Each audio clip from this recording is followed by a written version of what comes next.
Hi, I'm so glad to be back with you to show you some wonderful dolls, and I'm standing here next to our cover doll from our January 2017 auction entitled Bijoux. Obviously, we've named it after her, Bijoux, the French word for jewels. Just as a little side note, while I was doing the research for this title on Bijoux, I realized that it is the same thing as jewel, and the French word for jewel comes from the ancient word jeu, which is French for play. So how absolutely appropriate to have a jewel-adorned doll as the cover doll and the feature doll of that catalog, representing play, childhood, all of the wonderful scenes of innocence of our youth. Now let me talk to you about this wonderful doll. This will be the third time we have ever had a doll of this genre to sell. When I say of this genre, it refers to a doll that has hidden in her decorated breastplate or throat little tiny magnified micro photographs. So tall, if you look at the pin of a pen that you might have, or a pinhead, that's how tall, how big the micro photographs are that are embedded in the jewels of this doll. They are usually about 1 millimeter, and in the process of making them, they are magnified 160 times. So that will tell you how miraculous this is. Let me tell you a little bit of the background of Madame Rochard. Named Madame Rochard for the man who deposed her in 1868 in France. His name was Edwin Anton Rochard. He was born in Paris in the 1830s, and he apprenticed as a young man to a jeweler in his section of Paris, which is where he probably became fascinated with the whole concept of jewelry, design, and ornamentation. He also was fascinated by something else that was going on in Paris at the time, in fact, in America and England as well, and that was the development of photography, which had begun several decades earlier. During the 1860s, the notion of microphotography became developed, and that's a whole story in itself, of which I am so far from being an expert, but you can find wonderful references to it on the internet. And he decided that he wanted to combine his love of jewelry, his love of microphotography, and his love of Paris and all things art and culture into creating magnificent dolls. So he designed a patent, which we're going to be showing you on your side note, the patent which appeared in 1868, showing how he actually designed the dolls and made them and what his system for doing it was. Now, this was really interesting because it was so expensive to make these. Can you imagine the elaborate detail in doing it?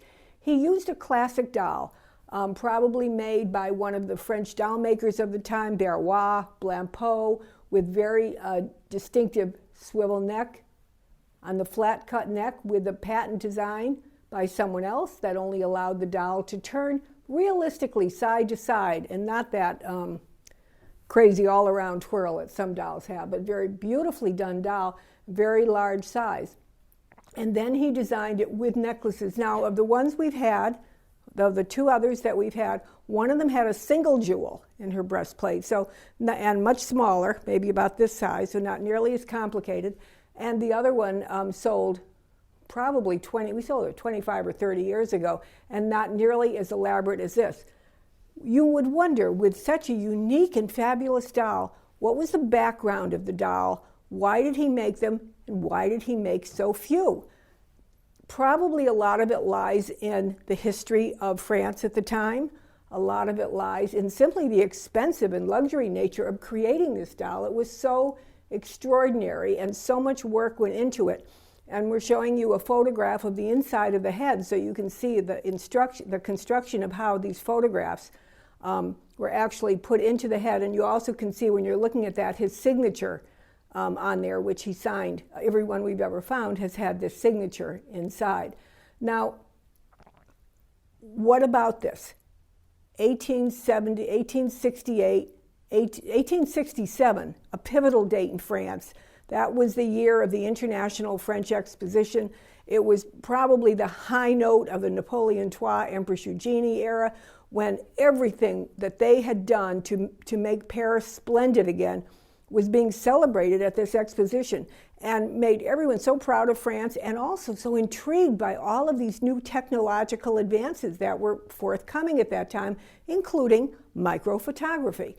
So that probably inspired him to do it. But why did he make so few? Probably the luxury, expense, and the cost. And then secondly, what ended up happening in Paris in 1870 and 71, which was the uprising in Paris and the Franco-Prussian War. And Paris just turned upside down. I mean, they were horrible times. Victor Hugo has written about this in his books, and there's another wonderful book written by David McCullough, in which he talks about the American ambassador who stayed in Paris throughout this time and the scenes and things that went on. But Paris was really destroyed, and that probably prevented this from being developed further.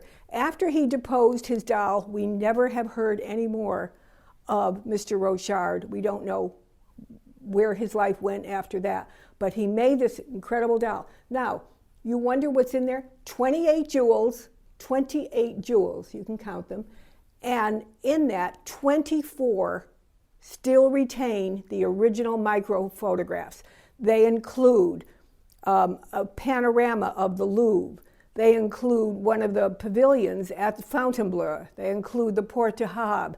They have Sainte-Chapelle. They have wonderful historical sites throughout Paris, probably an acknowledgement of him celebrating the glory of Paris in 1868 at the Grand Exposition. And one of the pieces that I found absolutely intriguing, because I'm wondering why this, is a painting entitled underneath Le Vengeur, the Avenger, Le Vengeur. So I started doing this, and this is nothing, please, I'm not saying that this is what happened, I'm just saying this would be intriguing for someone to follow up and try to find out more about. Le Vengeur was originally a ship, a battleship of France that accompanied French ships traveling to America in the late 1700s, bringing provisions to America, and they were the protection for those ships from the British ships. Coming back, they were attacked, and the ship Le Vengeur went down, and there's a very, very famous painting that was done at the time called Le Vengeur, with 3 of the remaining soldiers standing on the prow of the ship as the ship is sinking. And it was entitled Le Vengeur. So this a celebration of his French history, he really acknowledges, but there's something else which is, to me, really fascinating. And that is that in 1871, a publication, a journal came out that lasted about a year and a half, and it came out during the revolution in Paris, 1871. And I can't help but wonder if there isn't some kind of a little coded message in here. We don't know. We don't know any of these things. We just have clues of things that we would like to see developed more and researched more and see if we can find something out. If only we could go reach into the minds of these early doll makers and find out their purpose. I want to show you the back of the doll because I want to show you how the system worked, because you obviously those photographs, to look into them, you had to have light coming into the head. And so there is a half circle at the top, and sometimes the dolls were fitted with what would be a kaleidoscope. 1 or 2 have been found that have this kaleidoscope, which is really just like a flat piece of cardboard that was down at the socket of the neck, but allowed different images to show in the sense of how we would think of a kaleidoscope today. And then also, at the back of the head, you can see this oval cutout, and that allowed light into the back of the head. Now, I hear you wondering, well, what happened when you put a body on the doll? How could you see through it? Well, as you can see, there is some light that still is allowed to go through, but also, you've got to be thinking that this has got to almost kind of fit into the category of what were they thinking? What was he thinking to put this on a doll? Because his patent very specifically calls for these to be put on a doll, even though Stanhope microscopic microphotography images were being put into all types of things, from little tiny binoculars to powder puffs to fountain pens to things for full-size people to things for little miniature dolls. Why would you actually put it on a doll head when you're now going to put a body there, cover the light source, and then put a costume on? Some people have conjectured that the notion of it and the size would really kind of substantiate this to some extent, that they were being made as showpieces in a jewelry shop, and that kind of goes back to his jewelry background as well. Never designed to be bodied and costumed, but always designed to be in a beautiful showcase, showcasing jewelry, and then a topic of conversation for people coming into the shop.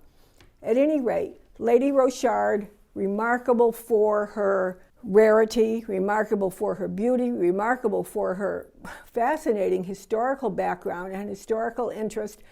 Lady Rochard has been hidden away in Madame X's collection in Texas for some 35 or 40 years. No, she has not seen the light of day, but now daylight is seeing her again, and we are privileged to see the wonderful historical photographs that she has.